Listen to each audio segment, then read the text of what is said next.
మరో breaking news చూస్తున్నాం. సత్యసాయి జిల్లాలో చిరుతలు కలకలం రేపుతున్నాయి. గుడిబండ కొండపై సంచరించడంతో ఆ ప్రాంత ప్రజలు ప్రాణాలను గుప్పెట్లో పెట్టుకుని బిక్కుబిక్కుమంటూ నివసిస్తున్నారు. మరి అక్కడ గొర్రెలు కాస్తున్న కాపరులు 2 చిరుతల సంచార దృశ్యాల్ని సెల్ ఫోన్ లో వీడియో తీశారు. అయితే చిరుతల సంచారంపై అటవీ శాఖ అధికారులకు ఎన్నిసార్లు ఫిర్యాదు చేసినా పట్టించుకోవడం లేదని ఆ ప్రాంత ప్రజలు మండిపడుతున్నారు.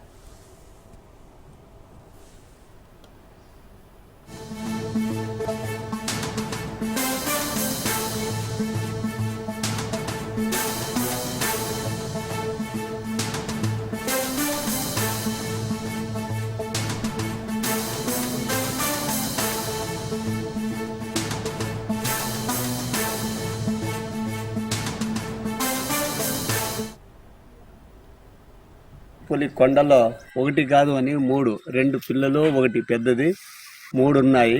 ఎంతమందికి ఏమి చెప్పినా దీని గురించి పట్టించుకునే వాళ్ళే లేకుండా అయిపోయినారు. కానీ ఒక మేకపోతు పట్టుకపోయింది, ఒక కుక్కని పట్టుకపోయింది, మళ్ళా ఆవు దూడును వచ్చి కరిచినది.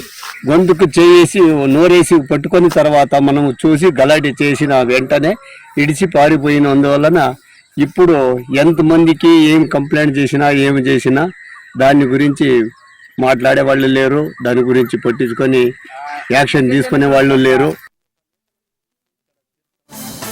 సాయి జిల్లాలో చిరుతలు కలకలం రేపుతున్నాయి. గుడిబండ కొండపై సంచరించడంతో ఆ ప్రాంత ప్రజలు ప్రాణాలను గుప్పెట్లో పెట్టుకుని బిక్కుబిక్కుమంటూ నివసిస్తున్నారు. అక్కడ గొర్రెలు కాస్తున్న కాపరులు 2 చిరుతల సంచారం దృశ్యాల్ని సెల్ ఫోన్ లో రికార్డ్ చేశారు.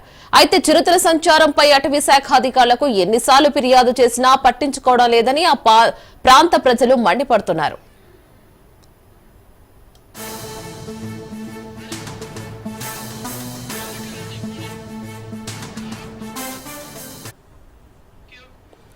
దీని మీద మరింత సమాచారం మా ప్రతినిధి శేఖర్ రెడ్డి అందిస్తారు. శేఖర్ రెడ్డి, మరి అటవీ శాఖ అధికారులు పట్టించుకోవడం లేదని వాపోతున్నారు. అక్కడ ప్రజలు ఏమంటారు?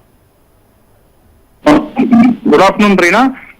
శ్రీ సత్యసాయి జిల్లా మడకశ్రీ నియోజకవర్గంలోని గుడిబండ మండలం సమీపంలోని గుడిబండ కొండపైన చిరుతల సంచారం స్థానిక ప్రజలను భయాందోళనకు గురి చేస్తోంది.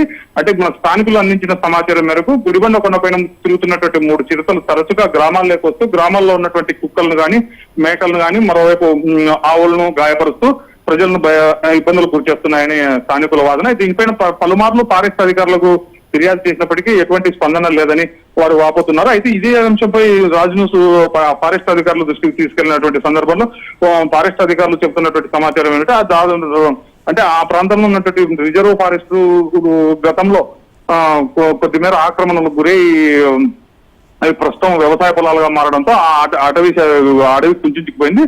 ప్రస్తుతం పూర్తి స్థాయిలో వేసవి కావడంతో అడవిలో నివసించేటువంటి పులులకు ఆహారంగా ఉన్నటువంటి జంతువులు కావచ్చు, ఇతర సహజ జంతువులు కూడా సమీప ప్రాంతాల్లో పొలాల్లో తలదాచుకోవడము, దాహార్తి కోసం నీటి కోసం కూడా సమీప పొలాల్లోకి రావడం మరో కారణంగా కూడా చెబుతున్నారు. మరోవైపు పులులు కూడా ఒకసారి ఎండవేడిని తాళలేక దాహార్తి కోసం సమీప ప్రాంతంలో ఉన్నటువంటి పొలాల్లోకి వచ్చినటువంటి సందర్భంలో ఇటువంటి ఘటనలు చోటు చేసుకుంటున్నాయని ఫారెస్ట్ అధికారులు అయితే చెప్తున్నారు. ఇప్పుడైతే ఇది తమ దృష్టికి రాలేదు. ఖచ్చితంగా ఇప్పుడు మీరు మా దృష్టికి తీసుకొచ్చారు కాబట్టి దీనిపైన సరైనటువంటి దృష్టి సారించి ప్రజలకు ఇబ్బంది లేనటువంటి ప్రాంతంలో ఆ దట్టమైనటువంటి అటవీ ప్రాంతంలో చిరుతలను బంధించి వదిలిపెడతామని చెప్పి ఇప్పటికి ఫారెస్ట్ అధికారులు చెప్తున్నటువంటి పరిస్థితి అయితే ఇక్కడ కనిపిస్తుంది. Reena. Right Shekhar Reddy, thank you అండి.